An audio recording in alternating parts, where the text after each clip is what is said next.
everyone. We are back. Today we have a Dan Halvorsen in the house. He is Master of Records for Wolf River Electric. Welcome, Dan. How's it going? Good. We are very happy to have you here. And I just wanted to, my first question is, I would like to know a little bit more about you and, or can you tell us about yourself to all our employees? Sure. So I started in the trade. I started trade school in '99. Got out of that in 2001, went to work, and I've been at it in some form of another since. The first 10, 12 years were mostly commercial. And then I was a commercial foreman for several years and ran service, residential service mostly. In between there, got my master's in 2021. I now have it in Wisconsin, Iowa, North Dakota, and Utah, and also Colorado, Nebraska, and South Dakota are pending. Wow. So that is pretty cool. Kind of, trying to be ready for whatever the future holds. And it's, when I talk to inspectors, people like that, generally that's helpful in them listening to what I have to say. So absolutely. That's kind of caps up the electrical portion of the history. Besides that, 4 kids.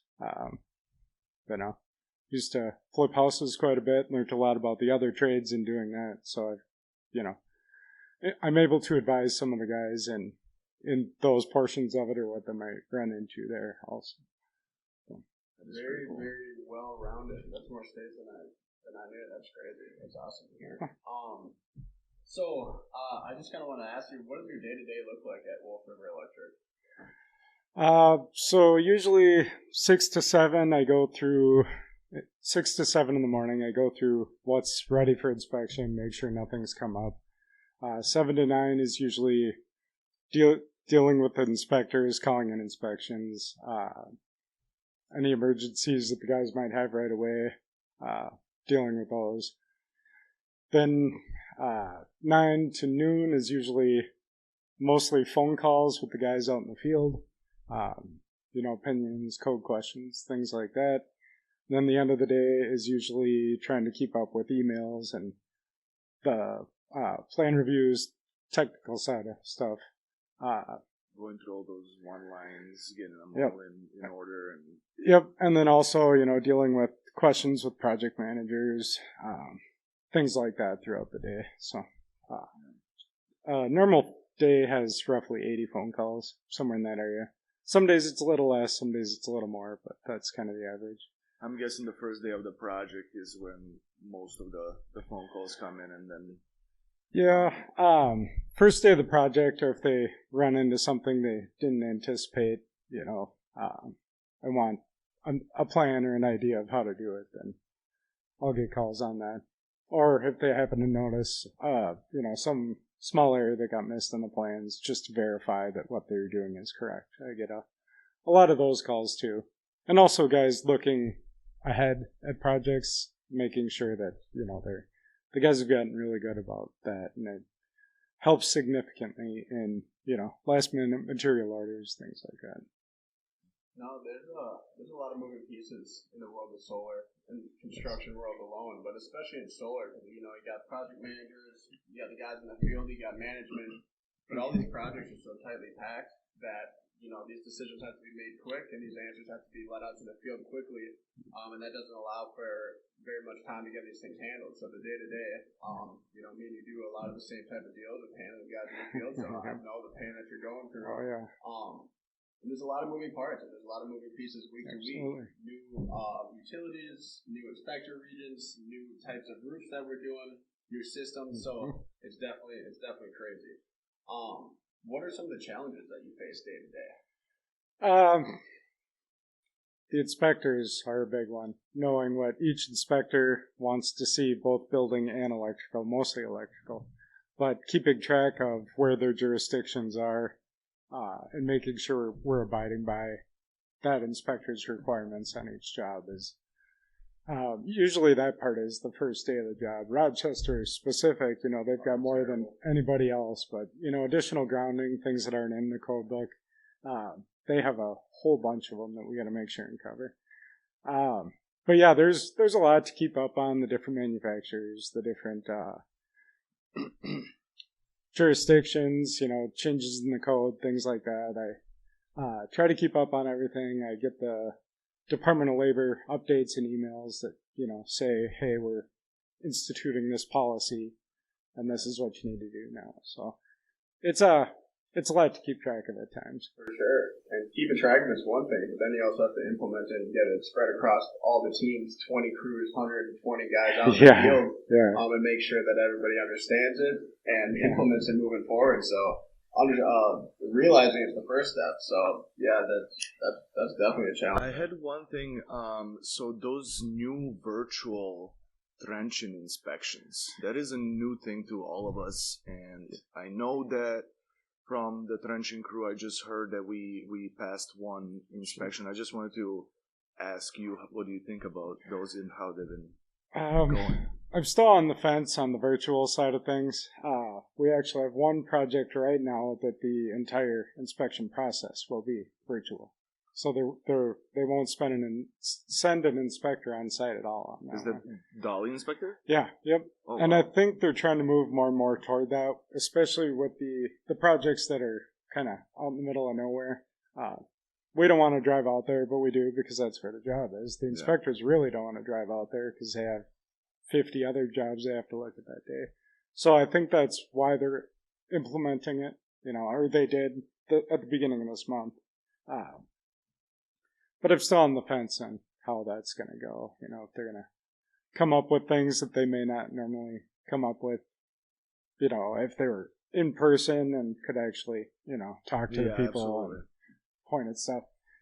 Anything digital is a little more difficult to communicate than in person. But. So does that mean that when we make those calls, the virtual call with the inspector, is that usually on our last day of the project, or does that mean that we will still have electrician go whenever the inspector can come, virtually come? Virtually show up. So I was told we're supposed to plan our virtual inspections 48 hours before, which makes it extremely difficult if we run into any problems.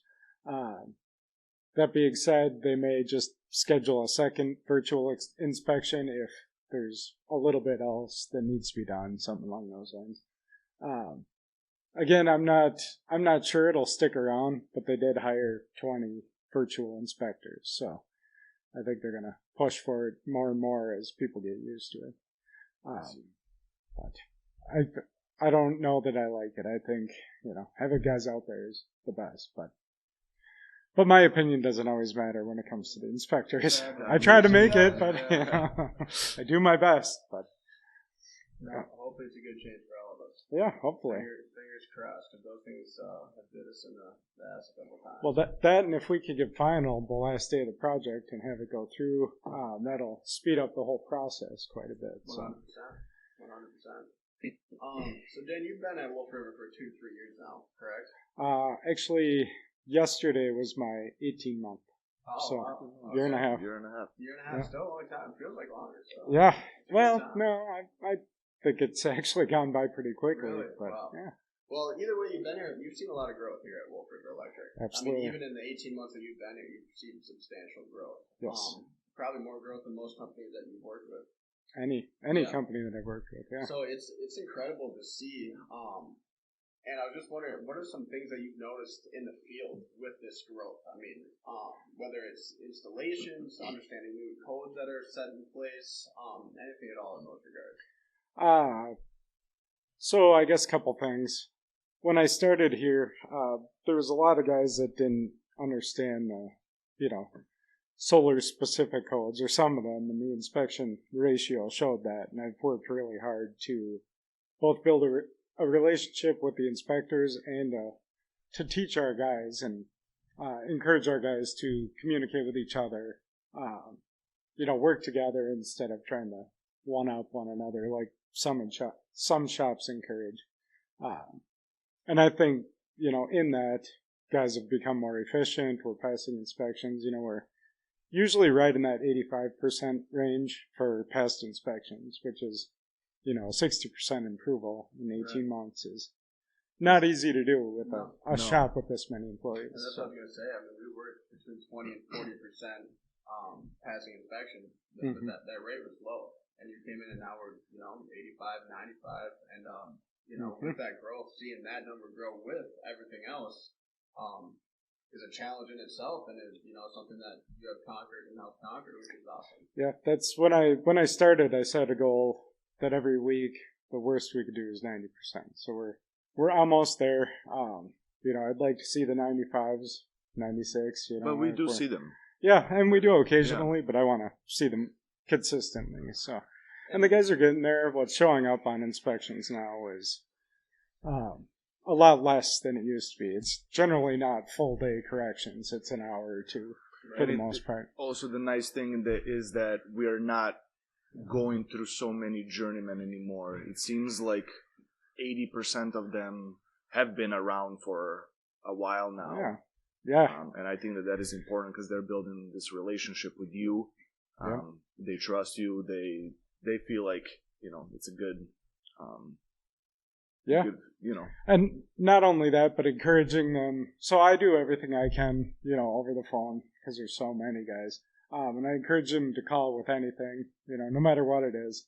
But I also encourage them to call each other and stuff like that. And them talking kind of builds the camaraderie or whatever. And absolutely, that definitely helps hold on to employees, especially with so many companies out there that are hurting for guys. To hold on to the guys is, you have to be active in maintaining your workforce, I guess is probably the best way to put that. Yeah.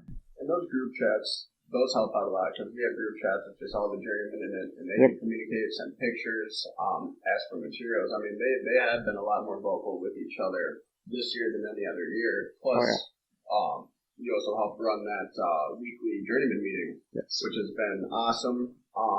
We want to do more with it, but just having that scheduled meeting of 20 to 30 minutes each week, just for all the guys to hear, new things coming out, hear a couple of opinions of a few other guys, it truly is beneficial.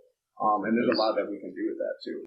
Yeah, absolutely. And, it's nice to be able to cover changes and things like that we have going on. Yeah, there's a lot of guys. It's hard to get the news out to everybody. Yeah, exactly. Especially with individual phone calls. For sure. The group chat is utilized a lot, and I like that. The foreman meeting, where we could kind of go over what we're seeing, what the inspectors are looking for, things like that. That half hour probably saves, 4 hours a week in man hours. So it's well worth it to communicate changes, material shortages, anything that is pertinent to that week. So. And one last testament to Dan here is, with that 85% average passing of inspection, not only have we gotten more crews and more guys that we've had to train in and more states and more areas to cover, we've also sold different types of systems, which is a whole different type of electrical work, different codes to follow, different installations. And that's all going well too, and we're still seeing, good numbers, and just another testament to you, so I just want to bring that up. Yep. That one, I mean, none of it is only me. Vlad is also a big part on keeping up with manufacturer changes, changes in what the manufacturers are requiring. Like taking on SunPower here, it's a whole different system. Well, they're all different systems, but our guys have gotten really good about learning the similarities and then the specifics of each system, and that helps quite a bit. It is also awesome that we are going to be doing only one system now, so that means the training is going to be even easier moving forward. We're not there; they won't need to learn all those different, the solar edge, the in-phase, the Chilicon, all that stuff. AP, they will just be able to focus on SunPower. I mean, we still warranty all those, though. So I still encourage our guys to know all the different manufacturers and kind of what they're looking for. Because, corrections, troubleshooting kind of rotates. So I want to be able to send any one of our guys to any one of our jobs and then be able to handle it, as versatile as they can be, it's the more you know, the more marketable you are. It's easier for Justin to give you a raise or whatever. Right, yeah. If he could send you to any job in Minnesota or in whatever state you're licensed in, and you could just take care of it. You don't have to make 10, 15 phone calls. So you could just, efficient and knowledgeable, as I encourage everybody. One man, one army. Yeah, exactly. Yes, sir. So, off the topic now. Sure. You were a foreman on a U.S. Bank Stadium. It was.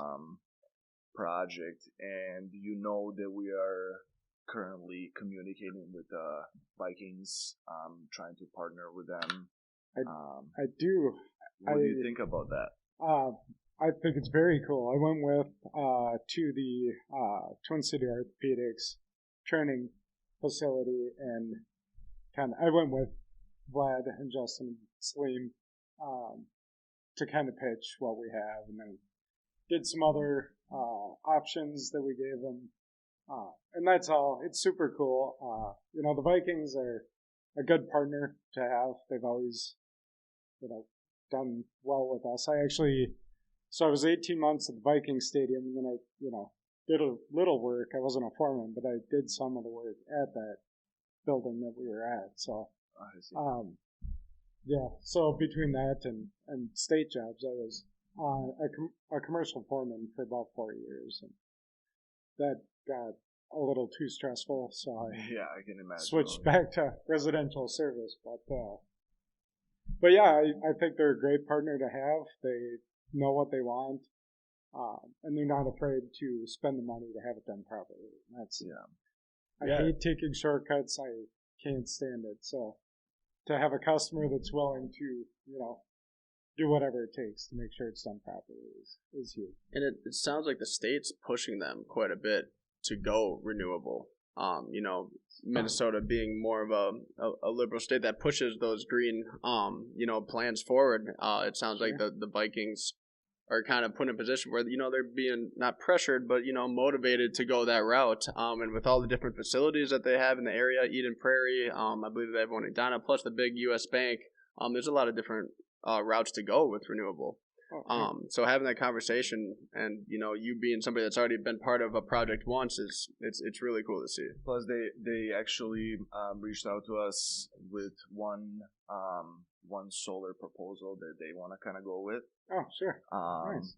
It's still back and forth and stuff like that, but it seems like it's moving in a good direction. Yeah, I mean, I think no matter what, we're going to end up doing stuff with them. It's just, the extent of how much they want or in what phases they want it, things like that. But they seem very perceptive to our offers and our ideas. I think their main focus was they wanted something visible. So, the rooftops aren't visible and, unless they have drones or whatever. Right.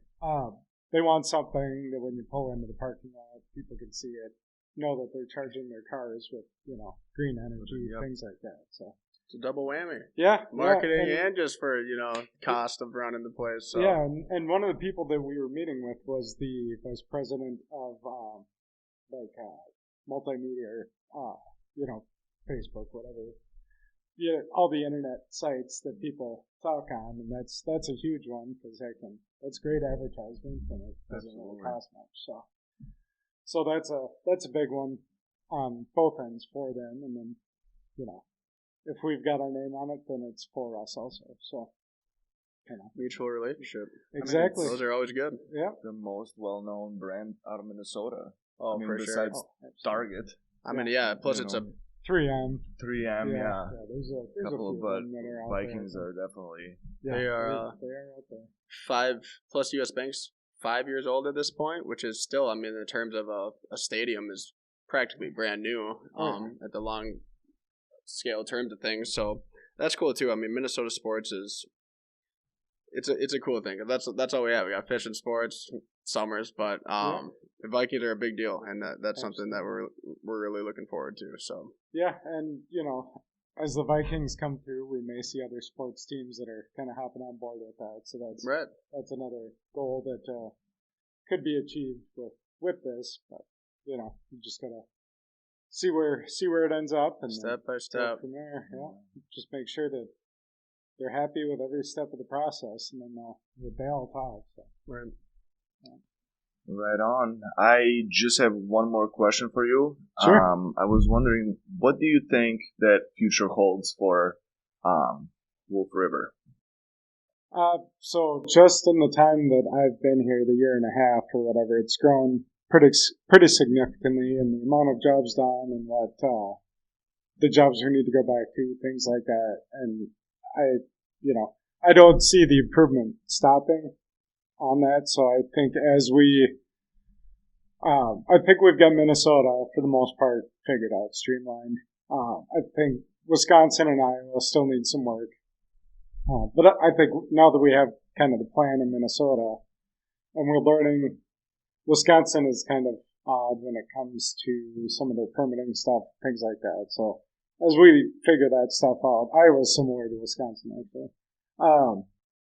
Then I do see us expanding slowly, but I do see us expanding to maybe a 5-6 state area,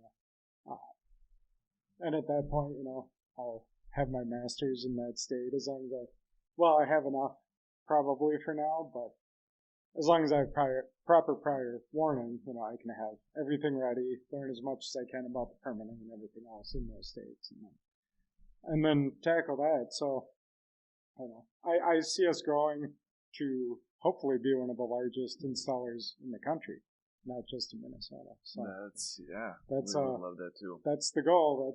That's what I'm shooting for. Right.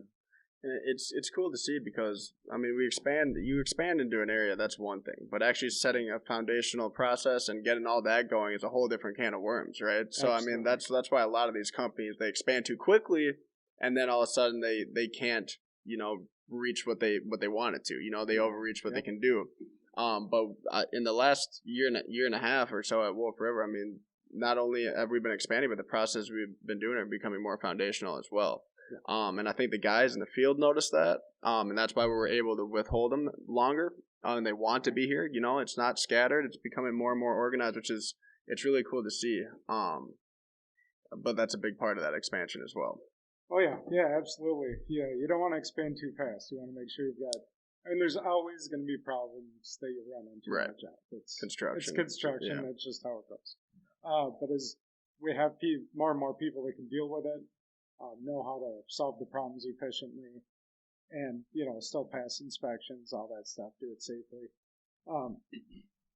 I think once we get each state streamlined, I think those other companies that expanded too quickly would just take on as much as possible without knowing the nuances of each state and all that. Which we've learned from those failing companies. Yes. You got to look at those because you got to learn what can you do and what should you not do. So yeah, absolutely. And I think as long as we, do it properly, I don't see anything stopping us from expanding and doing it that way. So I think it's in the cards for us. It's just, a matter of when. Yeah. I had one final question for you as well, and this is something that I struggle the most with, Sure. In terms of keeping and maintaining a healthy relationship with the guys in the field. But what we have to do is we have to reach out with them, and give them constructive criticism on when we see something going wrong. But we got to do it to a point that these guys still want to be productive for you and not have that bad relationship with you. So how do you kind of keep that good medium between telling these guys, hey, this is what we got to do next, but also encouraging them to keep working hard and wanting them to be productive for you as their boss and for the company? Sure. So I guess I never yell at the guys. I've been that boss in the past, and it's never really worked, at least with my management style. If they're treated with respect and you just let them know, hey, this is the code for this, here's the code reference, this is why we need to do this, per panel or however we're bidding the jobs. This is what we need done in order for the company to be profitable. And everybody wants us to be profitable. So as long as you're straightforward with them and deal with the problems that they do run into efficiently so they can still get the job done. Basically, you have to. I have 4 teenagers right now, and it's not that much different, as far as, you pick your battles, and the other stuff, it's more of a suggestion almost, even in being their boss, because most of the time, when you're forceful with it, they're going to combat it. Yeah, right. If you're, hey, this would be a better way to do it on the next one, things like that, and then they're still not afraid to call with any issues they have or whatever. Because I've had bosses where nobody wanted to talk to. It was, they do whatever they can to not have to have to go above, where they were. Which in return hurts the process of things. It does. It affects efficiency. You use more materials, so every aspect of the process is hindered by that. So delve into things with explanation and reason when you see an issue. Yep. Okay, yeah, for sure. Yep, that's what I found is the best way to do it. And with that, the guys feel respected, which they are. I mean, I respect every one of those guys and appreciate them. They're out, it's 100 degrees outside today, and they're out working in this stuff. So, yeah, I give them compliments on jobs well done and all that kind of stuff every chance I get. So, you've got to be recognition. Yeah, recognition, stern but friendly, I guess, is probably the best management style that I have found in the hundreds of people that I've been in charge of over the years. Beautiful. Well, that's all I had, Jake. You are. That's all I had too. I thought that was a great conversation. I appreciate it, Dan. Absolutely. Do you have anything for us? No, I was thinking about that on the way here, but I think we've pretty much touched on anything that I come up with. So, yeah, I think we're good to go. Well, we're very happy that you are with us. You brought us to this new level, and thank you very much for being our guest. Absolutely, and I love being here. It's the best job I've ever had. I really enjoy everybody here and all that. So it's I'll do whatever it takes to make sure everybody's happy and getting and doing what they need. So awesome. Well, thank you.